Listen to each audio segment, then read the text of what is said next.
Okay. Okay. All right. Hello and welcome to Conversations with Dani Golden. This is the first installment, and today I'm very excited because we are having a conversation with Chandler Bobin. Hi. Happy to be here. And yeah, I'm very happy to have you. And the whole goal and intent of this is to have a really open conversation about topics, and in this case, that we feel are important and maybe only discussed from a certain lens. So today we are going to talk about Chandler's sexuality from a different lens. So let's get into part one, which is labels. So I have my little cheat sheet over here.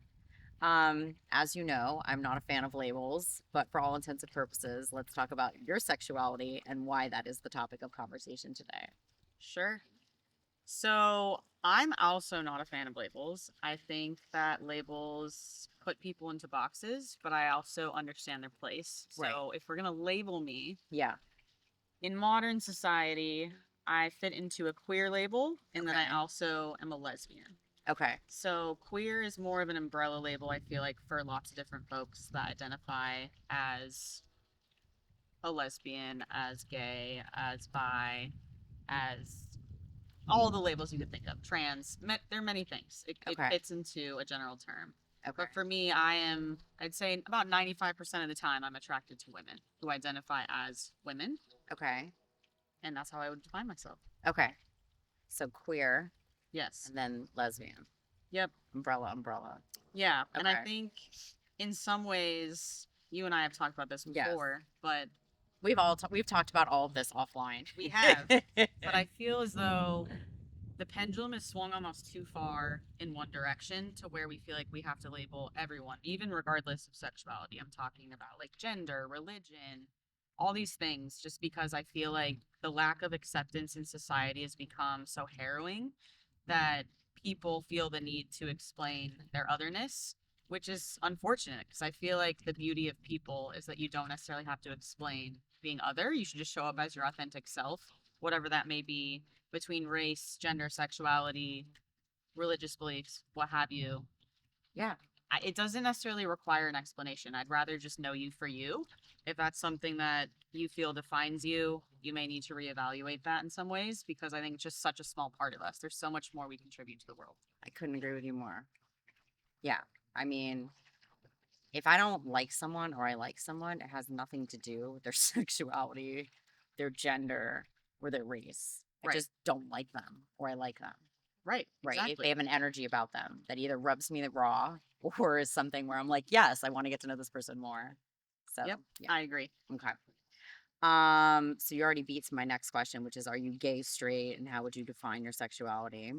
Um, okay, obviously, who we love is no one's business. But since the intent of today's conversation is to challenge popular opinions you and I have discussed offline and provide an alternative opinion, let's talk about why people say they're gay and that becomes their identity that you and you specifically take issue with this. So you kind of touched upon that before, but like I don't walk around saying I'm straight.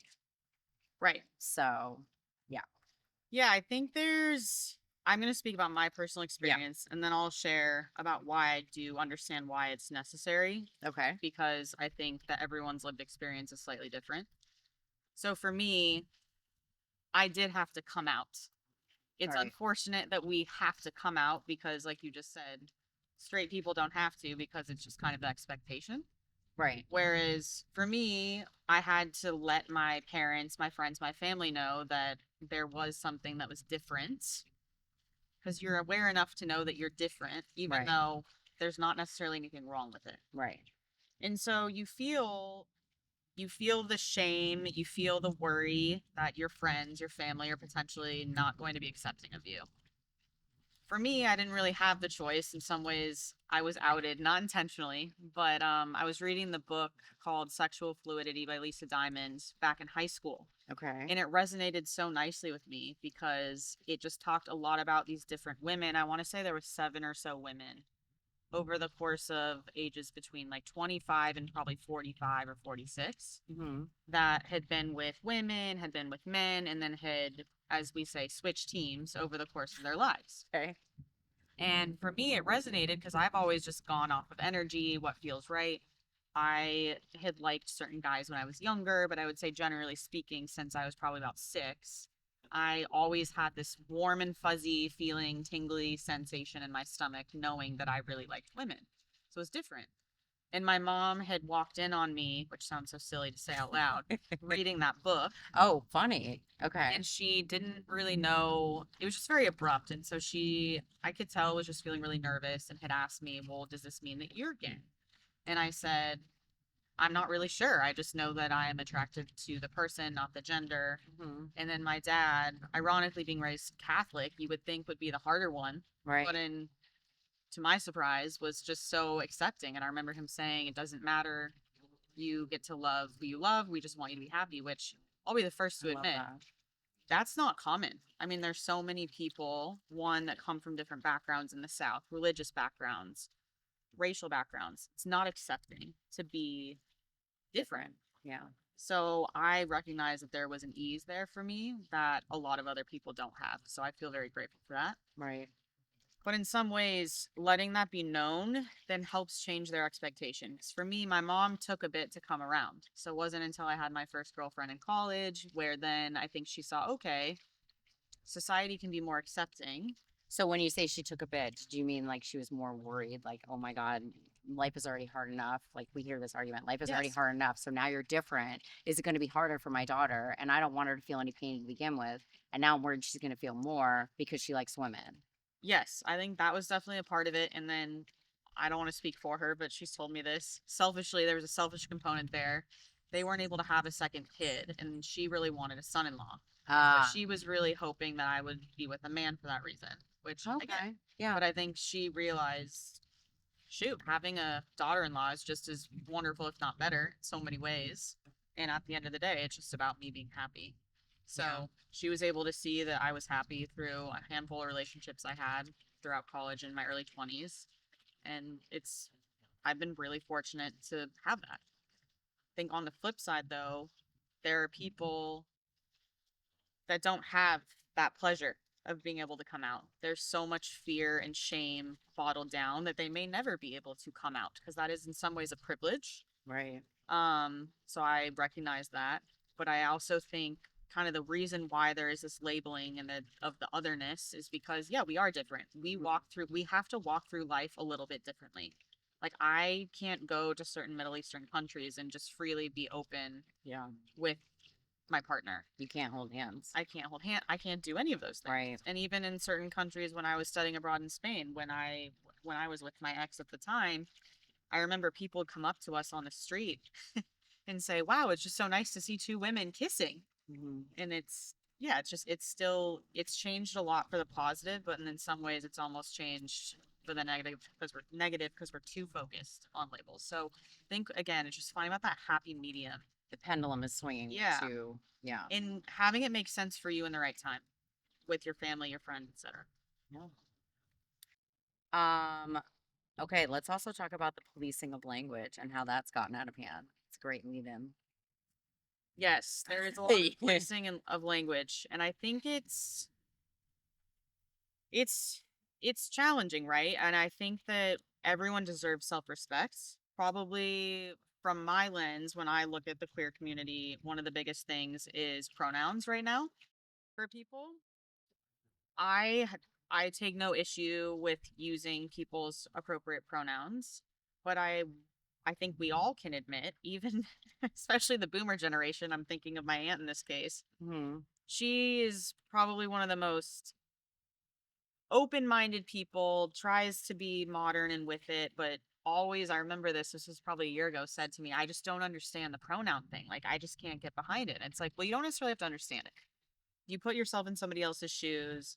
You deserve like a certain respect for who you are. And if that's like what they want to be called, that's fine. I think where we get into trouble though is we've been conditioned as a society for so long to refer to you as she or her and vice versa. Right, he, him. And so if you were to say to me, my pronouns are now they, them, there's a pretty good chance about 9 times out of 10 over the next 6 months that I'll slip up and mess that up. Of course. And I Right. also, this is not going to be a very popular opinion, but I don't want to be asked what my pronoun is. I don't want to have another label put on me. And you don't have to. Right? And I think that just goes back to the labeling in general is if you feel a certain type of way or you want to make it known that you are X or Y or Z, or you want to be referred to as X, Y, or Z, then you can just respectfully let people know. I think people that get so offended Yeah. when that's wrong, it's like you need to kind of get the other side of that perspective, which is unfortunately society for so long has been geared to think this way. So help educate. I think when it starts to get hard is when people are doing it intentionally. When they're intentionally disrespecting you, that's when I Well, think most people would have a problem with it, which I right. get. So And I also think you can be accepting, but at the same time, like I grew up with a guy's name, and you did, people and so always did I. thought, right, people Hmm. always thought that I was a man I mean, not sexually a man, but they thought like when they said my name in class and where I was growing up, it was like they were looking for a boy. Yep. I could have cared less if you thought I was a boy, a girl, a dog, a sheep, a pony. So I think it's a little confusing to me that people have to walk out and be like, "Hi, this is who I am. These are my labels. This is my list." And I think that's where and I don't want to do this whole political thing, but I think that's where the other side of the coin is like, why is it so important? Why can't you just be? Yeah. I think that ideally that's really what everybody wants. Like everyone that does, I don't want to speak for them. I'll speak for myself. Right. How I feel is I don't feel like I need to necessarily walk into a room and announce that I'm attracted to women. It I is let so that come up. irrelevant. I let that come up in conversation. I will Right. say that I'm either dating someone who is a woman, or if they ask me about past relationship history, I'll share, and then you can Hmm. kind of see the light bulbs come on, which is funny because you can see it in their eyes. But that's fine. I mean, at the end of the day, most people, I would say, don't mind as much. And it really just goes back to who you are. Are you a good person? Do you show up in the right way for your friends, for your family? And I feel like for those people that don't accept their family, their friends for that reason, whether it be sexuality, religion, race, any of those things, you're missing out. Like, you're doing yourself a disservice to love somebody simply because you can't get out of your own way for thinking that this means something bad. Has nothing, it doesn't mean anything bad. I You know. know who that person is at the end of the day.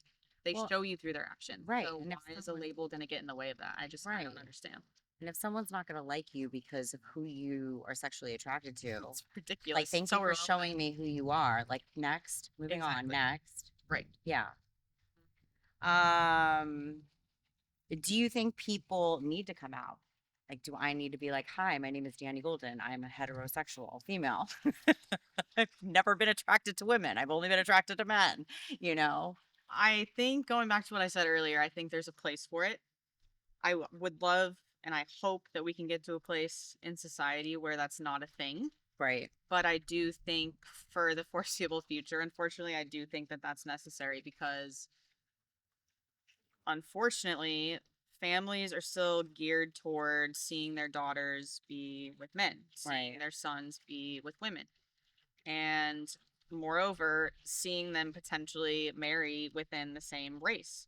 And we haven't talked much about race because I know Or that's also a touch, religion. or religion because those are touchy subjects. But Right.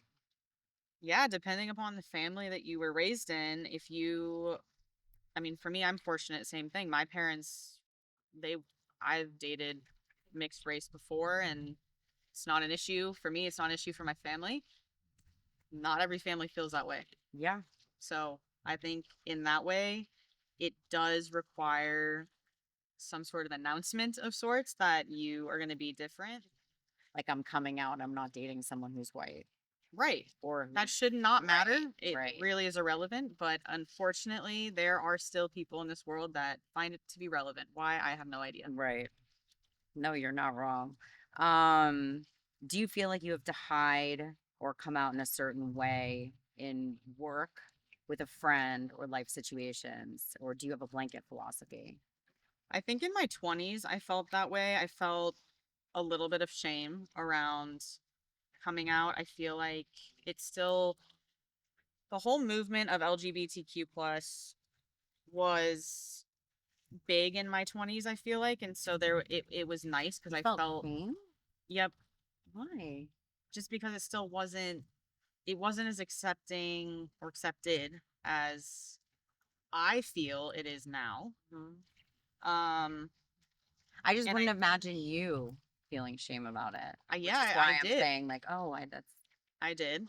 And I also think being younger, like I was still solidifying that that's like who I was and how I wanted to show up and how I identified and all those things. I mean, yeah, being different comes with responsibility, but it also is a privilege. It's both, at least for me. yeah, So it wasn't it wasn't always a walk in the park. But yeah, I think in the workplace specifically, it's I haven't really ever had an issue, and I feel grateful to all my former employers that they made it so I felt included. That was never something that was concerning for anybody or anyone. And frankly, I at my last company, one of my managers at the time who had hired me, she also is a lesbian. She's married to another woman, and that's cool to see because you hmm don't see one, women in leadership is thankfully now becoming more prevalent, but two, you don't really see a lot of women who identify as a lesbian or queer in any shape or form, hmm and or even people of color. You don't really see that a lot. hmm So to see somebody that you know has gone through adversity in some way, shape, or form in their life, especially if they're older, because they've had a hmm harder time than I have, right, there's just automatic respect there because you know that they've had to walk a path that you haven't necessarily had to walk. They've paved the way for you. hmm So I feel lucky that the workplace has been pretty accepting for me. And it's not always that way for other people, especially depending upon where you work, where you live, and which industry you work in. oh, absolutely, very valid point. Anything else that you want to? We're gonna get into next labels and fitting in, but anything else you want to include in part one under that umbrella? I think just like advice to people would be if you are someone that's struggling, try to find a person or a mentor either that you're not friends with or that you want to be friends with or that you look up to, even if you don't work with them per se, that can help you because it's a tough path to walk on if you feel really alone and isolated. And sometimes that can take years or even a lifetime that you grapple with that. But Mhm. if there's somebody that you feel drawn to in some way, shape, or form, they want to help, even if it may not seem like it or if they're offering, but like I want to help people Right, because it's so hard. So reach out for help. great.